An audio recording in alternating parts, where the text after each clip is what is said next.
बिस्मिल्लाहिर्रहमानिर्रहीम। अस्सलाम वालेकुम।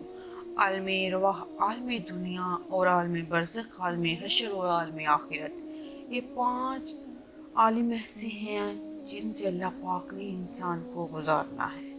हर इंसान चाहे उसकी ज़िंदगी 1000 साल हो या 1 सेकंड की, उसने इन 5 आलमों से ज़रूर गुजरना है। लेकिन ये बात बड़ी दिलचस्प है कि अल्लाह पाक ने एक आलम से दूसरे आलम में जाने के लिए असबाब पैदा किए हैं। जैसा कि पहला आलम आलम रवाह है, जिसमें अल्लाह ताला ने दुनिया में आने के लिए वालिदैन को सबब बनाया। इसी तरह फिर आलम दुनिया से आलम बरज़ख में जाने का सबब मौत, आलम बरज़ख से आलम हशर में जाने का सबब सूर, जो क़यामत के दिन फूंका जाएगा, और आलम हशर से आलम आखिरत में मुंतकिल होने का सबब ईमान या कुफर है।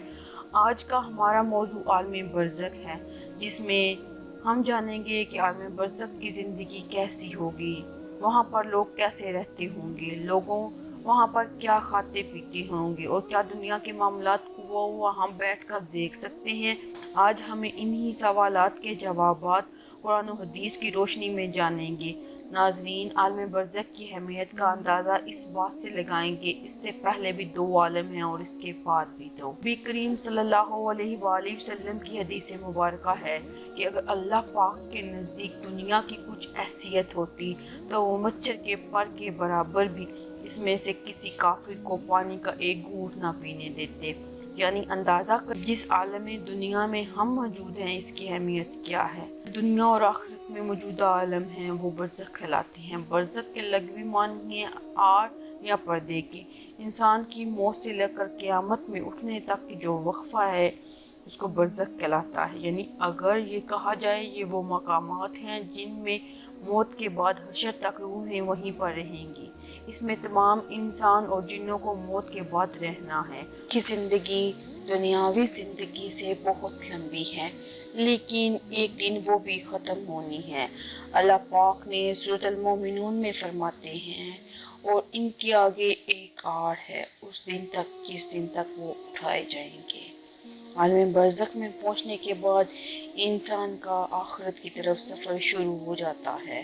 हुज़ूर सल्लल्लाहु अलैहि वसल्लम ने इसके बारे में फरमाया, बेशक आखिरत की सबसे पहली मंजिल कब्र है। अगर कब्र वाले ने इससे निजात हासिल कर ली तो बाद का मामला आसान होगा, और इससे निजात ना हासिल कर सका तो बाद का मामला सख्त होगा।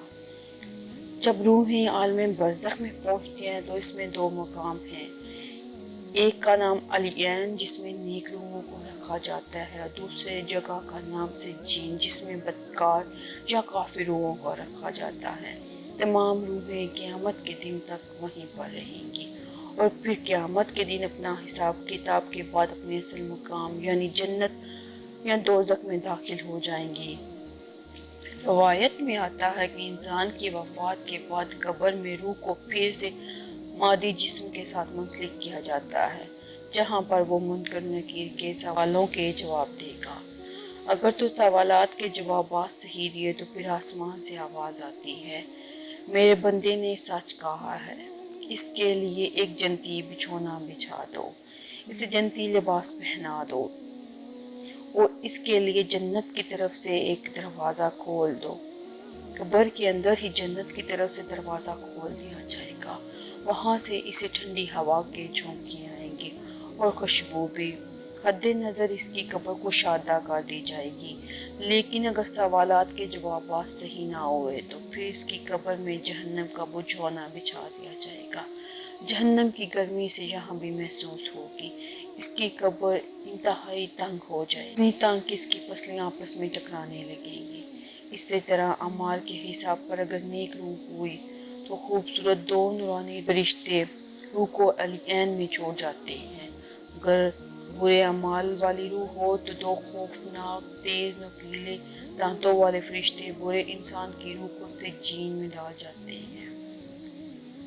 सिज्जीन क्योंकि बुरी और बदकार रूह का ठिकाना है, इसलिए वहाँ पर पहुँचने के साथ ही रूहों पर अज़ाब आना शुरू हो जाता है। जबकि अलीन में मौजूदा रूहें पर कोई पाबंदी नहीं होती। वो एक बाग नुमा जगह है जहाँ पर वो एक दूसरे से बातें करते हैं। نیک روحیں الیین میں ایک دوسرے کے ساتھ رہتی ہیں، ایک دوسرے کو پہچانتی بھی ہیں۔ جب سجین والی بدکار روحوں پر قید و بند میں مبتلا عذاب کا مزہ چکھتی رہتی ہیں، الیین میں موجودہ روحیں ایک دوسرے کو دیکھ کر خوش ہوتی ہیں، ایک دوسرے سے باتیں کرتی ہیں اور دنیا کے حالات کو یاد کرتی ہیں جو وقت انہوں نے دنیا میں گزارا ہے، اور آنے والی نئی روحوں سے اپنے پیاروں کی خبر بھی لیتی ہیں کہ میرا فلاں رشتہ دار دنیا میں کس حال میں ہے۔ اگر نئی آنے والی روح یہ کہے کہ تمہارا فلاں رشتہ دار تو کب کا مر چکا ہے مگر وہ یہاں الیین میں نہیں پہنچا، تو یہ نیک روح سمجھ جاتی ہے اس کو سجین میں ڈال دیا گیا ہے۔ نیک روح اپنے رشتہ داروں کا انتظار الیین کے اندر بالکل ایسے ہی کرتی ہیں جیسے کوئی اپنے گھر سے دور اپنے گھر والوں کا انتظار کرتا ہے۔ اس کے علاوہ الیین میں نیک لوگ کے علاوہ انبیاء کرام، شہداء اور صادقین کی بھی روحیں ایک دوسرے کے ساتھ مل کر باتیں کرتی ہیں۔ نیک روحیں اپنے قریبی رشتہ داروں سے ملاقات کریں گی، جیسا کہ نبی صلی اللہ علیہ وآلہ وسلم نے حضرت فاطمہ الزہرا سے فرمایا کہ میرے وصال کے بعد جو نیک روح سب سے پہلے مجھے ملے گی وہ فاطمہ تم ہو۔ بالکل ایسے ہی آپ صلی اللہ علیہ وآلہ وسلم کے وصال کے 4 یا 6 ماہ بعد حضرت فاطمہ الزہرا حضور صلی اللہ علیہ وآلہ وسلم سے جا ملی، جہاں نیک روحیں عالم برزخ کے اندر الیین میں ایک دوسرے کو پہچانتی ہیں اور ایک دوسرے سے ملاقات بھی کرتی ہیں، نہ صرف اپنے باقی رشتہ داروں کا نئے آنے والی روحوں سے حال دریافت کرتی ہیں بلکہ وہاں پر منتظر رہتی ہیں۔